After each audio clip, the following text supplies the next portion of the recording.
Syederalun puluhan penjahit di 4 kecamatan di Pidi pada Selasa 5 September 2023 diberikan pelatihan menjahit untuk pengembangan UMKM. Pelatihan itu diberikan kepada penjahit binaan dinas untuk meningkatkan kompetensi.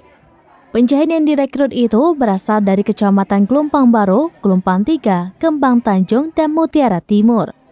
Pelatihan menjahit dilakukan selama 2 hari, mulai dari Selasa 5 September 2023 hingga Rabu 6 September 2023. Peserta diajarkan pola mengukur baju hingga menjahit baju. Kepada setiap peserta akan diberikan 1 mesin jahit setelah pelatihan yang diserahkan penjabat Bupati Pidi Wahyudi Adisiswanto. Bantuan mesin jahit itu dengan sumber dana otonomi khusus Aceh atau DOKA dan dilarang untuk dijual. Ya, semuanya berdiri.